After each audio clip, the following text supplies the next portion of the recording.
Assalamualaikum warahmatullahi wabarakatuh. Halo para pendengar setia Cerimis. Selamat datang kembali di channel kami. Pada malam ini, kami akan membawa kalian ke dalam sebuah kisah yang penuh dengan kengerian dan misteri. Siapkan diri kalian untuk mendengarkan cerita yang akan membuat bulu kuduk kalian berdiri. Inilah kisah, aku kerja di pabrik daging, tapi yang digiling bukan hewan.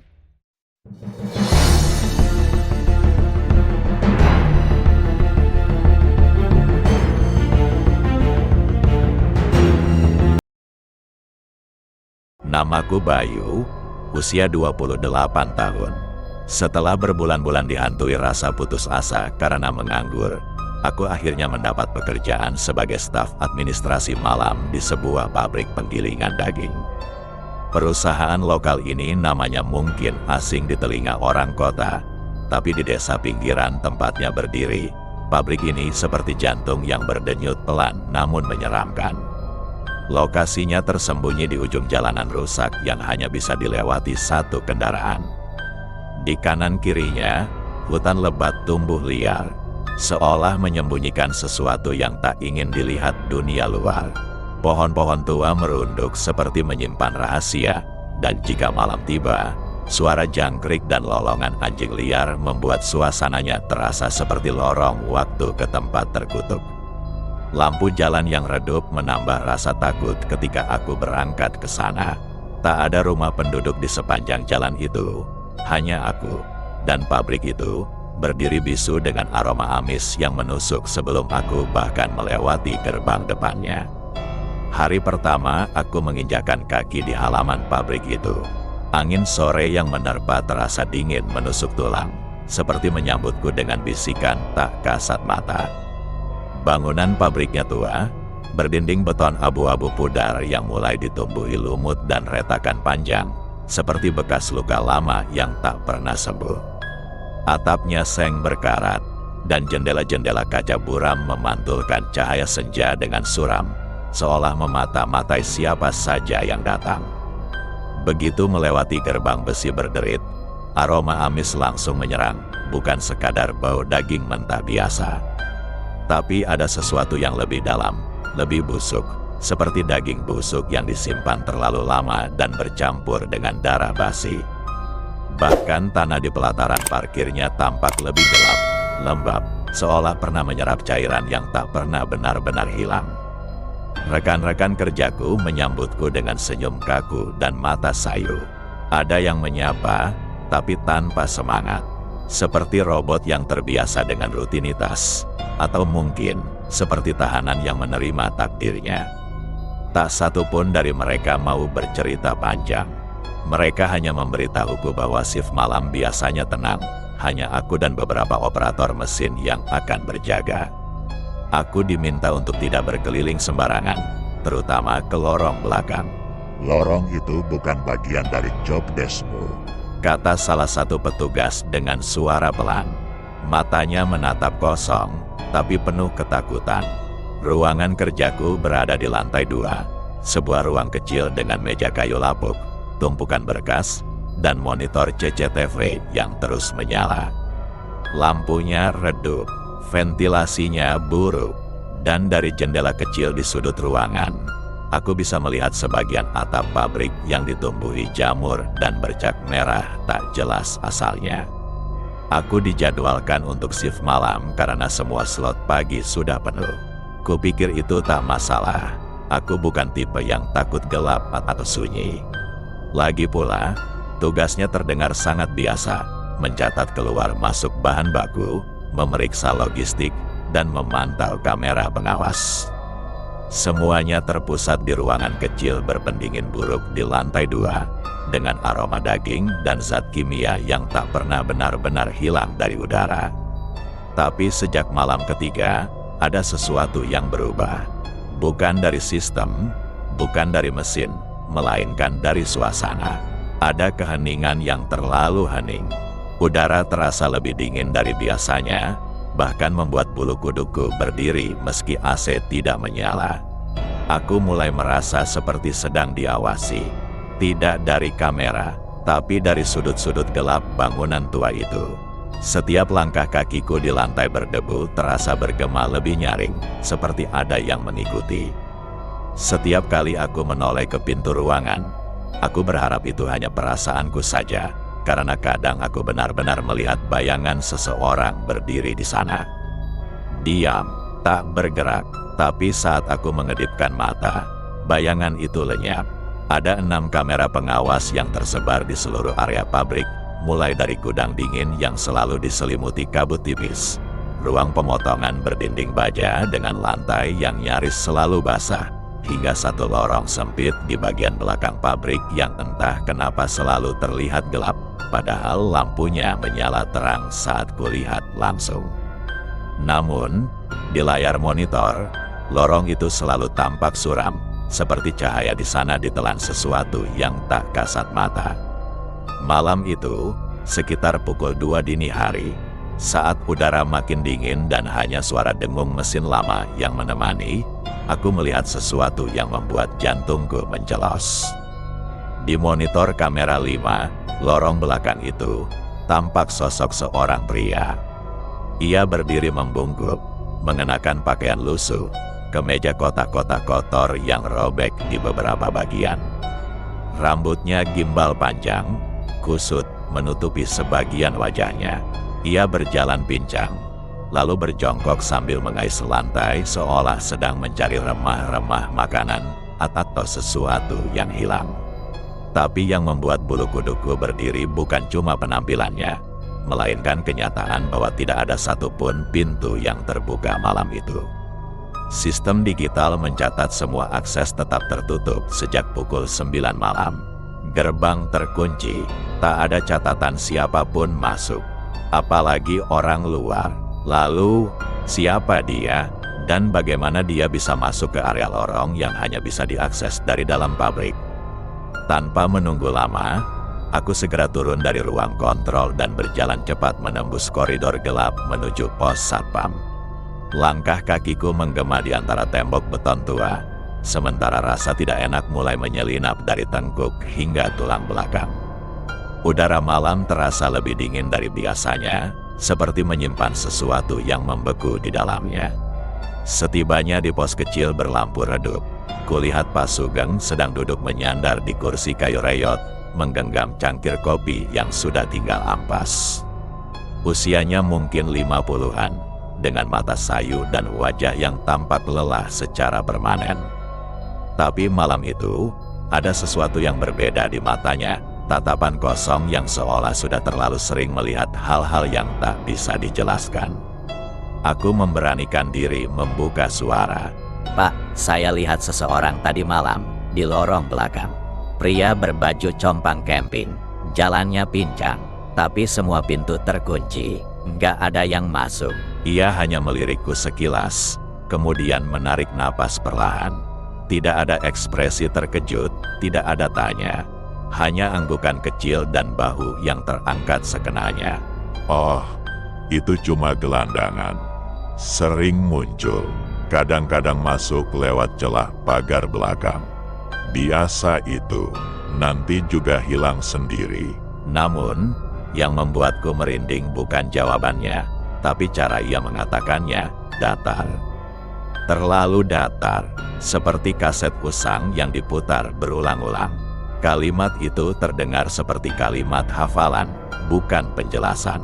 Seolah ia sudah mengucapkannya puluhan kali, mungkin ratusan, kepada orang-orang sebelumku yang juga bertanya. Dan lebih dari itu, ia menunduk usai berkata demikian. Tak mau menatap mataku lagi. Tangannya sedikit bergetar saat mengangkat cangkirnya. Bahkan, tanpa aku tanya lebih lanjut, ia buru-buru menambahkan, Udah, nggak usah dipikirin. Fokus kerja aja. Kalau lihat lagi, biarin. Rasa penasaran akhirnya mengalahkan ketakutanku. Malam itu, tepat pukul 2.30, setelah memastikan semua kamera aman dan tak ada rekan kerja yang memperhatikanku, aku turun pelan-pelan dan menyusuri lorong belakang, lorong yang selama ini seolah menyembunyikan sesuatu yang tidak ingin ditemukan. Langkahku menggema pelan di lantai beton. Lampu-lampu tua di atas kepala berkedip lemah, seperti enggan menerangi lorong yang sempit dan panjang itu. Udara di dalam sini terasa berbeda, lebih dingin, lembab, dan menyimpan aroma busuk yang menusuk hingga ke pangkal tenggorokan. Bukan sekadar bau daging mentah, tapi bau busuk yang lebih tua, lebih pekat, seperti bangkai yang membusuk diam-diam. Di ujung lorong, aku tertegun. Ada bekas darah merah tua, pekat, dan masih mengilap terciprat di lantai beton. Tetesannya tidak merata, seperti sesuatu yang diseret atau berusaha merangkak pergi. Nafasku tercekat. Di sana berdiri sebuah pintu besi besar, kusam dan berkarat. Aku selalu melihatnya lewat monitor, tapi tak pernah terpikir untuk mendekat. Tanpa pikir panjang, aku mencoba gagangnya. Terkunci, tapi dari celah kecil di bawah pintu, samar-samar aku melihat sesuatu. Sesuatu yang bergerak. Tangannya, tangan manusia, tapi tampak salah. Terlalu kurus, kulitnya kelabu, penuh luka sayatan, dan kuku-kukunya patah, retak, beberapa bahkan tercabut seperti habis mencakar keras-keras dari dalam. Tangannya gemetar, menyentuh lantai, seolah meminta tolong atau mungkin memperingatkan. Aku mundur perlahan, napas tertahan di tenggorokan. Itu bukan gelandangan, bukan orang nyasar, itu bukan manusia biasa. Apapun yang berada di balik pintu itu tidak seharusnya ada di sini. Aku pun berlari kembali ke ruang monitor. Nafasku memburu, napas pendek-pendek dan berat seperti ada yang menindih dadaku. Setiap langkah terasa seperti dikejar sesuatu yang tak kasat mata, seolah ada mata-mata tak terlihat yang menempel di punggungku, menyaksikan setiap gerakan dengan haus. Lorong terasa lebih panjang dari biasanya. Suara langkah kakiku memantul seperti gema dari ruang kosong tak berujung. Di belakangku, ku dengar suara, gesekan logam, samar, lambat, menyeret sesuatu yang berat di lantai. Tapi aku tak berani menoleh. Aku tahu, apapun itu, aku tak siap melihatnya. Begitu sampai di ruang monitor, aku membanting pintu dan menguncinya cepat-cepat. Dadaku naik turun, bajuku basah oleh keringat dingin. Lampu ruangan berkedip sekali, lalu stabil. Aku menatap layar monitor, kamera 5, lorong belakang, kosong. Tidak ada bekas darah, tidak ada sosok di balik pintu. Tidak ada apa-apa, lorong itu tampak bersih, terang, dan tenang seperti biasa. Bahkan suara di luar pun hening, terlalu hening. Seolah seluruh pabrik sedang menahan napas. Jantungku berdentam keras. Aku tahu apa yang kulihat tadi bukan halusinasi. Masih terbayang jelas, tangan gemetar, luka menganga, kuku patah, dan darah. Tapi kini semua lenyap, seolah tak pernah ada. Apa mungkin kamera dimanipulasi, atau sesuatu memang sengaja menyembunyikan jejaknya? Saat aku menatap layar dengan mata gemetar, perlahan salah satu monitor berkedip sendiri. Monitor kamera 2, gudang dingin. Ada kabut dan bayangan gelap di balik tumpukan daging. Sosok tinggi besar berdiri mematung. Tidak bergerak, tapi aku tahu itu sedang menghadap ke arah kamera, ke arahku. Malam berikutnya, karena rasa gelisah yang belum juga reda, aku menyibukkan diri dengan membereskan ruang kerjaku yang selama ini tak pernah benar-benar kuperhatikan. Rak berdebu, map-map berserakan, dan tumpukan buku pembukuan lama terlihat seperti tak pernah disentuh sejak bertahun-tahun lalu.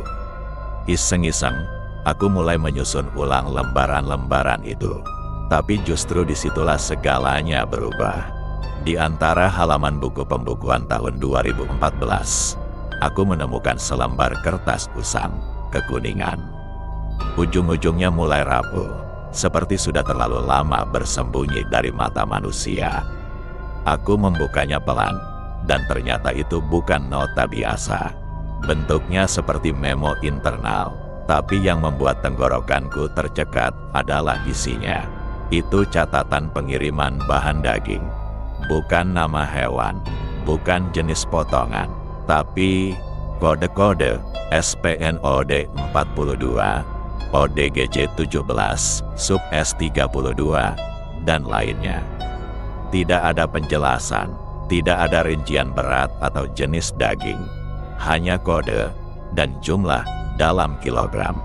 Aku mengernyit, ODGJ, pikirku. Orang dengan gangguan jiwa, tidak mungkin.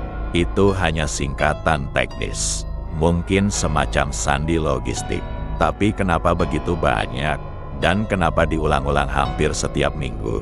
Aku terus mengaduk-aduk arsip-arsip lama, sampai kutemukan sebuah dokumen tua. Paling bawah, tersembunyi di belakang laci rak yang nyaris rubuh. Tertanggal Juli tahun 1999. Di pojok kanan atas, tertulis tangan kasar dengan tinta merah, rahasia, internal saja. Aku membuka halaman pertama, dan tubuhku langsung membeku. Laporan hasil penggilingan spesial, hasil daging lebih padat, serat halus. Warna merah pekat alami, tidak cepat menghitam, tidak mudah busuk, bahkan tanpa pendingin. Permintaan meningkat di wilayah distribusi. Pekerjaan harus dilanjutkan. Subjek berikutnya sudah disiapkan. Laporan medis dalam lampiran. Tanganku gemetar memegang kertas itu. Tenggorokanku kering. Subjek berikutnya sudah disiapkan. Siapa yang mereka maksud dengan subjek? Dan kenapa ada laporan medis sebagai lampiran?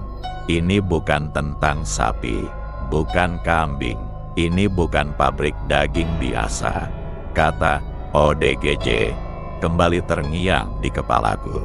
Dan untuk pertama kalinya, aku benar-benar takut. Bukan hanya takut pada apa yang kulihat, tapi takut pada kenyataan bahwa aku sudah jadi bagian dari tempat ini. Kamis sore, aku kembali masuk kerja seperti biasa, tapi suasananya terasa berbeda. Dari dalam area pabrik, samar-samar terdengar kegaduhan, suara seperti bentakan, langkah cepat tergesa, dan sesuatu yang diseret. Aku sempat bertanya pada satpam yang sedang bersiap pulang karena shiftnya sudah selesai. Namun, dia hanya melempar senyum tipis yang entah kenapa terasa sinis di mataku. Sambil menyalakan motornya, ia berkata pelan, "Biasa itu. Jangan terlalu ingin tahu." Lalu melaju pergi, meninggalkanku dalam kegusaran. Jawaban itu menggantung di kepalaku sepanjang malam. Konsentrasiku hancur. Berkali-kali mataku melirik layar monitor, berharap menangkap sesuatu, tapi tak ada. Semua kamera memperlihatkan ruangan kosong. Terlalu kosong, terlalu bersih, seolah semuanya sengaja disembunyikan. Sekitar pukul 10 malam, aku pun menyusun rencana. Aku membuat karangan cerita bahwa ibuku sakit keras dan aku harus pulang lebih awal malam ini. Supervisor mengizinkan, dan aku segera pergi meninggalkan pabrik, atau setidaknya pura-pura pergi. Sekitar pukul 11:15, aku kembali menyelinap masuk lewat celah pagar belakang yang memang sering dibiarkan terbuka oleh para pekerja bongkar muat malam. Dengan menahan napas dan merunduk dalam bayang-bayang, aku bergerak menuju gudang belakang, tempat yang selama ini membuatku gelisah. Dari sela pintu besi yang tak tertutup rapat, aku mengintip ke dalam, dan pemandangan yang kulihat membekukan darahku. 3 orang pria, semuanya mengenakan celemek putih yang sudah berlumuran darah, berdiri membentuk lingkaran. Di tengah mereka, ada seorang pria tua dekil, rambut gimbal, wajahnya dipenuhi luka. Aku mengenalnya, dialah yang pernah kulihat di kamera. 2 dari mereka memegangi tubuh renta itu, sementara satu lagi membacakan sesuatu, seperti mantra atau doa, dengan suara serak dan nada aneh yang membuat bulu kuduku berdiri. Dan lalu, tanpa ragu, Mereka menyembelih pria tua itu. Suara cekikan, darah yang muncrat, tubuh renta itu menggeliat beberapa detik sebelum akhirnya lunglai. Mereka pun mengangkat tubuhnya seperti karung dan membawanya menuju ruang penggilingan. Seolah itu hanyalah bahan baku. Aku membekap mulutku sendiri, perutku mual, napasku tercekat. Tanpa pikir panjang, aku berbalik dan mulai berlari menuju pintu keluar. Aku berhasil kabur malam itu. Aku tak pernah kembali, tak sekalipun. Aku berhenti tanpa pamit, tak mengangkat telepon, tak menjawab pesan dari Hari atau supervisor. Aku hanya pergi sejauh mungkin. Tapi beberapa hari kemudian, berita itu muncul. Kebakaran pabrik daging di pinggiran kota. Diduga karena ledakan mesin tua. Semua hancur. Gudang, ruang penggilingan, bahkan kantor administrasi tempatku bekerja, semuanya rata dengan tanah. Tidak ada yang tersisa. Perusahaan mengeluarkan pernyataan resmi, kecelakaan teknis. Tidak ada korban jiwa, tidak ada kejanggalan. Tapi aku tahu, itu bukan kecelakaan. Itu penghapusan jejak. Aku mencoba melapor ke polisi. Kuceritakan semua, rekaman kamera, dokumen kode pengiriman, pembantaian pria tua itu.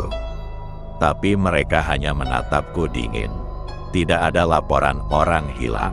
Kamu yakin tidak mengada-ada, nak? Tidak ada yang percaya, tidak ada bukti. Dan kini, semuanya seakan tak pernah terjadi. Sekarang aku tinggal jauh dari kota itu. Di tempat yang lebih tenang, di mana tak ada mesin-mesin industri berdentam di malam hari.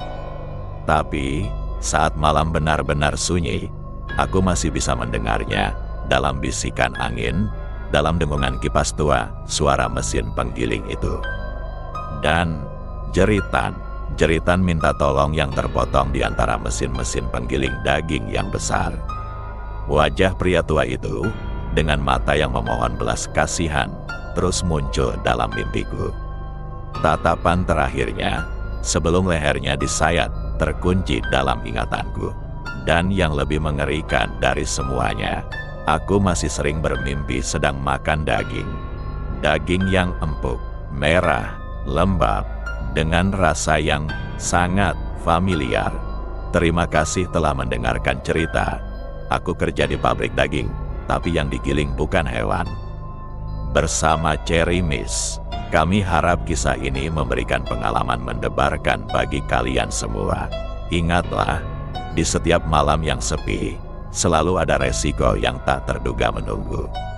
Waspadalah, karena terkadang yang menakutkan bukan hanya cerita, tapi kenyataan. Dan jangan lupa like, komentar, dan subscribe agar kamu tak ketinggalan kisah-kisah horor nyata lainnya dari Cerimis. Wassalamualaikum warahmatullahi wabarakatuh.